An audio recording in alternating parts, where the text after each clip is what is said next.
Hi hello ಎಲ್ರಿಗೂ ನಮಸ್ಕಾರ. Welcome back to my channel. So ಇವತ್ತು ಏನಪ್ಪ ಅಂತ ಹೇಳಿದ್ರೆ ಇನ್ನೊಂದು ಮೂವಿ, ಅದು ತೆಲುಗು ಮೂವಿ. ಆ ತೆಲುಗು ಮೂವಿ ರಿವ್ಯೂ ಮಾಡೋಣ ಅಂತ ಅಂದ್ಕೊಂಡಿದ್ದೀನಿ. ಆ ತೆಲುಗು ಮೂವಿ ಹೆಸರೇ ಭೈರವಂ ಅಂತೇಳಿ. ಫಸ್ಟ್ ಗಜಪತಿ ಅವ್ರದ್ದು ಏನು ಪಾತ್ರ ಇರ್ತದೆ ಅನ್ನೋದಾದ್ರೆ, ಗಜಪತಿ ಬಂದ್ಬಿಟ್ಟು ಒಂದು ಜಮೀನ್ದಾರ್ ವಂಶದಲ್ಲಿ ಬೆಳೆದಿರೋಂಥವನು. ಅವನಿಗೆ ಬಂದ್ಬಿಟ್ಟು ಊರಲ್ಲಿರೋರೆಲ್ಲ ಸಿಕ್ಕಾಪಟ್ಟೆ ರೆಸ್ಪೆಕ್ಟ್ ಕೊಡ್ತಿರ್ತಾರೆ, ಹೋಗೋದಾರೆ ಬರೋದಾರೆ ಇಲ್ಲೆಲ್ಲ. ಅಂಡ್ ಇವನು ಬಂದ್ಬಿಟ್ಟು ಯಾರಿಗೆ ಏನೇ ಪ್ರಾಬ್ಲಮ್ ಅಂತ ಹೇಳಿದ್ರೆ ಅವ್ರಿಗೆ ಸಿಕ್ಕಾಪಟ್ಟೆ ಹೆಲ್ಪ್ ಮಾಡ್ತಾ ಇರ್ತಾನೆ. ಒಂದಷ್ಟು ಸಣ್ಣ ಪುಟ್ಟ ಬಿಸ್ನೆಸ್ಗಳು ಇರ್ತದೆ ಇವನಿಗೆ. ಅದೇ ಥರ ಅದೇ ಊರಲ್ಲಿ ವರದ ಅಂತ ಇರ್ತಾನೆ. ಇವನಿಗೆ ಕ್ಲೋಸ್ ಫ್ರೆಂಡ್ಸು, ಚಿಕ್ಕದ್ರಿಂದ ಒಂದೇ ಥರ ಬೆಳ್ಕೊ ಬಂದಿರ್ತಾರೆ, ಒಂದೇ ಇದ್ರಲ್ಲಿ ಬೆಳೆದಿರ್ತಾರೆ. ಹಾಗೆ ಸೀನು ಅಂತ ಏನು ಒಂದು ಪಾತ್ರ ಮಾಡಿರೋ ಅವ್ರ ಬಗ್ಗೆ ಹೇಳೋದಾದ್ರೆ, ಸೀನುನಾಗ್ಲಿ ವರದನಾಗ್ಲಿ ಗಜಪತಿನಾಗ್ಲಿ ಅವ್ರ ಅಮ್ಮನೇ ಕೈ ತುತ್ತು ಕೊಟ್ಟು ಬೆಳೆಸಿರ್ತಾರೆ. ಸೀನು ಬಗ್ಗೆ ಹೇಳೋದಾದ್ರೆ, ಸೀನು ಬಂದ್ಬಿಟ್ಟು ಫ್ಯಾಮಿಲಿನ ಬ್ಯಾಕ್ಗ್ರೌಂಡ್ ಇರಲ್ಲ, ಅವನೊಬ್ಬ ಅನಾಥ. ಆ ಅನಾಥನ ನೋಡಿ ವರದನೂ ಗಜಪತಿ ಇಬ್ರು ಅವ್ರು ಅಲ್ಲಿಂದ ಅಂದ್ರೆ ಸಾಧುಗಳ ಮಧ್ಯದಲ್ಲಿ ಬೆಳೀತಿರ್ತಾನೆ. ಸೊ ಅಲ್ಲಿಂದ ಕರ್ಕೊಬಂದು ಏನು ಗಜಪತಿ ಅವ್ರ ಅಮ್ಮ ಆದಂತಹ ಜಯಸುಧಾ ಅವ್ರ ಹತ್ರ ಅಂದ್ರೆ ಕೈ ತುತ್ತು ತಿಂದು ಬೆಳೆದಿರ್ತಾನೆ. ಅದೇ ರೀತಿ ವರದನೂ ಅಷ್ಟೇನೆ, ಗಜಪತಿನೂ ಅಷ್ಟೇನೆ. ಬಟ್ ಗಜಪತಿ ವಿಷಯಕ್ಕೆ ಬಂದ್ರೆ ಅವನು ತುಂಬಾ ಅಂದ್ರೆ ಅವನದು ಸ್ಟೋರಿ ಈ ಮೂವಿಲಿ ಅವನೇ ಹೈಲೈಟ್ ಅಂತಾನೆ ಹೇಳ್ಕೊಬೋದು. ಅವ್ನ ವಾಯ್ಸ್ ಆಗಿರ್ಬೋದು, ಅವ್ನ ಆ್ಯಕ್ಟಿಂಗ್ ಆಗಿರ್ಬೋದು. ಗಜಪತಿ ಸೊ ಎಲ್ಲರಿಗೂ ಒಳ್ಳೆಯ ಥರನೇ ಇರ್ತಾನೆ. ಸೊ ಕೆಲವೊಂದು ಒಂದಷ್ಟು ಸಹಾಯ ಮಾಡಿ ಸಿಕ್ಕಾಪಟ್ಟೆ ಲಾಸ್ ಆಗ್ಬಿಟ್ಟಿರ್ತದೆ. ಅದು ಯಾರಿಗೂ ಗೊತ್ತಿರಲ್ಲ ಊರಲ್ಲಿರುವಂಥ ಒಂದಷ್ಟು ಜನಗಳಿಗೆ. ಬಟ್ ಅವ್ರ ಅಮ್ಮಗೆ ಒಂದು ದಿವಸ ಗೊತ್ತಾಗುತ್ತೆ. ದೇವಸ್ಥಾನದಲ್ಲಿ ಅಂದರೆ ಜಯಸುಧಮ್ಮ ಅವ್ರು ಬಂದ್ಬಿಟ್ಟು ಒಂದು ದೇವಸ್ಥಾನಕ್ಕೆ ಇನ್ಚಾರ್ಜ್ ಅಂತಲೇ ಅನ್ಕೊಳ್ಳಿ. ಅಲ್ಲಿ ಆಗ ಫಂಕ್ಷನ್ ಆಗಿರ್ಬೋದು, ಹಬ್ಬಗಳಾಗಿರ್ಬೋದು, ಅಲ್ಲಿ ಒಡವೆಗಳಾಗಿರ್ಬೋದು, ಅದಕ್ಕೆ ಅಂದರೆ ಟೆಂಪಲ್ಗೆ ಸಂಬಂಧಪಟ್ಟಂತಹ ಒಂದಷ್ಟು ಜಮೀನಾಗಿರ್ಬೋದು, ಬೇರೆಯವರು ಕೆಲವರು ಬಂದ್ಬಿಟ್ಟು ದಾನ ಮಾಡಿರ್ತಾರೆ ಜಮೀನು. ಸೊ ಅದಕ್ಕೆ ಪ್ರಾಪರ್ಟಿಗಳನ್ನ ನೋಡ್ಕೊಳ್ಳುವಂತಹ ಒಬ್ಬರು ಇನ್ಚಾರ್ಜ್ ಆಗಿರ್ತಾರೆ. ಸೊ ಇದರಲ್ಲಿ ಸೀನು ಕೂಡ ಏನು ಜಯಸುಧಮ್ಮ ಅವ್ರ ಜೊತೆ ಯಾವಾಗಲೂ ಏನೇನು ವರ್ಕ್ ಮಾಡ್ತಾರೆ ಅವ್ರ ಜೊತೆಲೇ ಇದ್ದು ಜಾಸ್ತಿ ನೋಡ್ಕೋತಾರೆ. ಗಜಪತಿ ಬಂದ್ಬಿಟ್ಟು ಕೆಲವೊಂದು ದಿನಗಳಾದ ನಂತರ ಕಾಲಕ್ರಮೇಣ ಏನು ಮಾಡ್ತಾನೆ, ಆ ಚಿನ್ನಗಳನ್ನ ತೊಗೊಂಡೋಗ್ಬಿಟ್ಟು ಹಡ ಇಟ್ಬಿಟ್ಟು ಡೂಪ್ಲಿಕೇಟ್ ತೊಗೊಂಡ್ಬಿಟ್ಟು ಇಟ್ಬಿಟ್ಟಿರ್ತಾನೆ. ಸೊ ಇದು ಒಂದು ದಿವಸ ಅವ್ರ ಅಮ್ಮಂಗೆ ಗೊತ್ತಾಗುತ್ತೆ. ಅವ್ರ ಅಮ್ಮ ಬಂದು ಹೇಳ್ತಾರೆ, ನೀವು ಈಗ ಅಲ್ಲಿ ಇಲ್ಲಿ ಅಂತ ಇದು ಮಾಡ್ತಾ ಈಗ ಫೈನಲಿ ಅಮ್ಮವ್ರ ಒಡವೆಗೆ ಕೈ ಹಾಕ್ಬಿಟ್ಟಿದ್ಯಾ, ಅಷ್ಟೊಂದು ದೊಡ್ಡವನಾಗ್ಬಿಟ್ಟ, ಹಂಗೆ ಹಿಂಗೆ ಅಂತ ಒಂದಷ್ಟು ಕ್ಲಾಸ್ ನಡೀತೈತೆ. ಆಮೇಲೆ ಜಗಳಗಳೆಲ್ಲ ಆದಮೇಲೆ ಒಂದಷ್ಟು ಜಗಳ ಆಗುತ್ತೆ. ಆ ಜಗಳ ಎಲ್ಲ ಆದಮೇಲೆ ಅವ್ರ ಅಮ್ಮ ಒಂದು ಡೈಲಾಗ್ ಹೊಡಿತಾರೆ, ನಿಮಗೆ ವರದಂಗೆ ಹೇಳಿದ್ರೇ ಸರಿ ಹೋಗೋದು ಅಂತೇಳಿ ಒಂದು ತೆಗೆದು ಬಿಡ್ತಾನೆ ಗಜಪತಿ. ಸೊ ಅದು ಸೀನ್ ಅಲ್ಲಿಗೆ ಸ್ಟಾಪು. ಯಾಕೆಂದರೆ ಅವ್ರ ಅಮ್ಮ ಬಂದ್ಬಿಟ್ಟು ನೆಕ್ಸ್ಟ್ ಡೇ ಎದ್ದಿತ್ತು. ಸೊ ಬಿಕಾಸ್ ಆಫ್ ಏನಕ್ಕೆ ಅಂತ ಹೇಳಿದ್ರೆ, ಗಜಪತಿ ಒಂದು ಏನು ವಿಲನ್ ರೋಲ್ ಮಾಡಿರ್ತಾರಲ್ಲ ಅವ್ರ ಜೊತೆ ಸೇರಿಕೊಂಡು ಅವ್ರ ಅಮ್ಮನ್ನ ಮುಗಿಸಿರ್ತಾರೆ. ಬಟ್ ಅದು ಯಾರಿಗೂ ಗೊತ್ತಾಗಲ್ಲ. ಸೊ ನೆಕ್ಸ್ಟ್ ಡೇ ಸೀನು ವಿಷಯಕ್ಕೆ ಬಂದರೆ, ಇದು ಗಜಪತಿ ಅವರ ಮನೇಲೆ ಬೆಳೆದಿರೋದ್ರಿಂದ ಜಾಸ್ತಿ ಅವ್ರ ಮಾತನ್ನ ಕೇಳೋದಾಗಿರ್ಬೋದು. ಗಜಪತಿ ಏನಾದರೂ ಏನೇ ವಿಷಯ ಹೇಳ್ಬೇಕು ಎಲ್ಲರೂ ಅಂತ ಹೇಳಿದ್ರೆ ಸೀನು ಸುಮ್ಮನೆ ಹೇಳ್ತಿರಲಿಲ್ಲ, ಗಜಪತಿ ಹೇಳು ಅಂದ್ರೆ ಹೇಳೋದು, ಆ ಥರ ಒಂದು ಕ್ಯಾರೆಕ್ಟರ್ ಅದು. ಸೊ ಆಮೇಲೆ ಏನು ಸ್ಪೀಡಾಗಿ ರಪ್ಪ ಅಂತ ಒಂದೇ ಶಾರ್ಟಲ್ಲಿ ಹೇಳ್ಬಿಡೋದು, ಅದು ಇಷ್ಟೇ ಅಂತಿದ್ರು ಆ ಥರಕ್ಕೊಂದು ಕ್ಯಾರೆಕ್ಟರ್ ಇತ್ತದು. ಸೊ ಇನ್ನು ಅಮ್ಮ ಸತ್ತೋದ್ಮೇಲೆ ಅಂದರೆ ಜಯಸುಧಮ್ಮ ಅವ್ರು ಸತ್ತೋದ್ಮೇಲೆ, ಸೊ ಎಕ್ಸ್ಪೆಷಲಿ ಆ ಟೆಂಪಲ್ದೆಲ್ಲ ಬಂದ್ಬಿಟ್ಟು ಇವನಿಗೇನೆ ಬರುತ್ತೆ ಅಂದರೆ ಇನ್ಚಾರ್ಜು. ಮತ್ತು ಅದಕ್ಕೊಂದು ಎಲೆಕ್ಷನ್ ಅಂತ ಮಾಡ್ತಾರೆ. ಸೀನುನೇ ಅಂದರೆ ಆಪೋಸಿಟ್ ಕ್ಯಾಂಡಿಡೇಟ್ನ ಸೋಲಿಸಿ ಸೀನುನೇ ಗೆಲ್ಲಿಸ್ತಾರೆ. ಸೊ ಆಪೋಸಿಟ್ ಕ್ಯಾಂಡಿಡೇಟು ಅಜಯ್ ಅಂತೇಳಿ ಅವ್ರು ಬಂದ್ಬಿಟ್ಟು ವಿಲನ್ನು ಸಿಕ್ಕಾಬಟ್ಟೆ.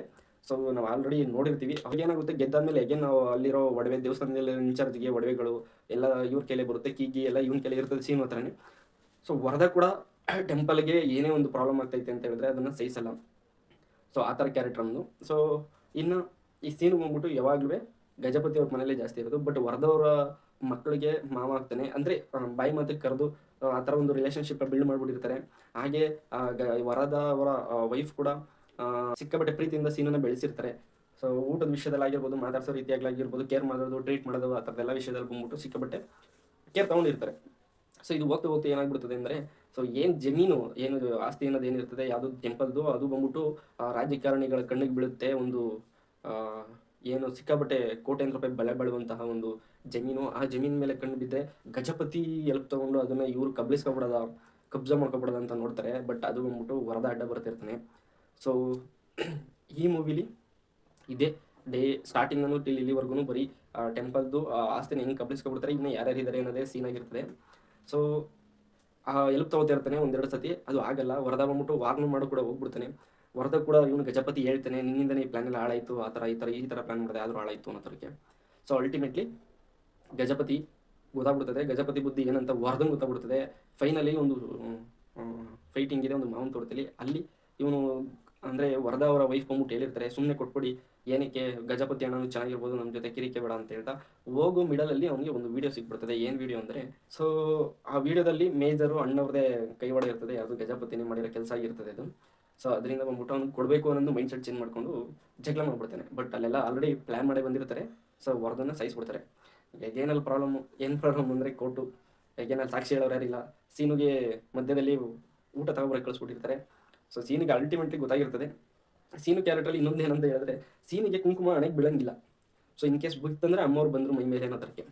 ಸೊ ಆ ಥರ ಬೇರೆ ಒಂದು ಸಿಕ್ಕಾಪಟ್ಟೆ ಇದೆ. ಒಂದಷ್ಟು ಕಮೆಂಟಲ್ಲಿ ನೋಡಿದೆ, ಬಟ್ ಈ ವಿಷಯದ ಬಗ್ಗೆ ಪರ್ಟಿಕ್ಯುಲರ್ ಕೆಲವು ಎಲ್ಲ ಮೆನ್ಷನ್ ಮಾಡಿದ್ರು, ಕಾಂತಾರ ಮೂವಿ ಥರ ಇದೆ ಅಂತೇಳಿ.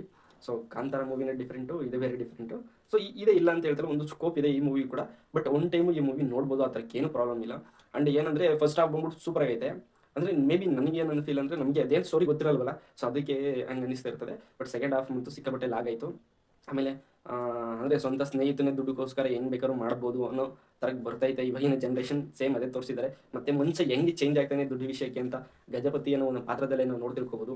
ಇನ್ನು ಸೀನ್ ವಿಷಯಕ್ಕೆ ಬಂತಂದರೆ ಆಲ್ಮೋಸ್ಟ್ ಒಳ್ಳೆತನ ಅಂದರೆ ಒಳ್ಳೇದು ಅಂದರೆ ಅಂದರೆ ಕೈ ತುತ್ತು ಕೊಟ್ಟು ಬೆಳೆಸಿರೋರಿಗೆ, ಮತ್ತು ಅವನ್ನ ತುಂಬ ಗೌರವದಿಂದ ನೋಡ್ಕೊಳ್ಳೋರಿಗೆ, ಅವನ್ನ ಟ್ರೀಟ್ ಮಾಡೋರಿಗೆ, ಅವರು ನನ್ನವರು ತನ್ನವರು ಅನ್ನೋರನ್ನ ಸಿಕ್ಕಾಪಟ್ಟೆ ಗೌರವ ಮಾಡೋದು, ಅವ್ರಿಗೆ ಏನೇ ಪ್ರಾಬ್ಲಮ್ ಆದರೂ ನಿಂತ್ಕೊಳ್ಳೋದು, ಆ ಥರ ಕ್ಯಾರೆಕ್ಟರ್ ಅದು.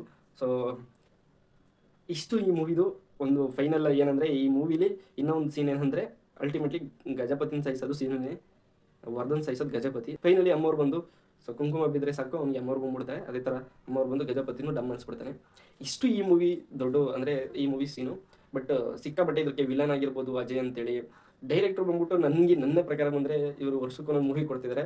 ಬಟ್ ಇದೇ ಇಲ್ಲ ಅಂತ ಹೇಳ್ತಾ ಚೆನ್ನಾಗಿದೆ. ಬಟ್ ಸೆಕೆಂಡ್ ಹಾಫ್ ಮಾತ್ರ ಸಿಕ್ಕಾಪಟ್ಟೆ ನನಗೆ ತುಂಬ ಲ್ಯಾಗ್ ಅಂತ ಅನ್ನಿಸ್ತು.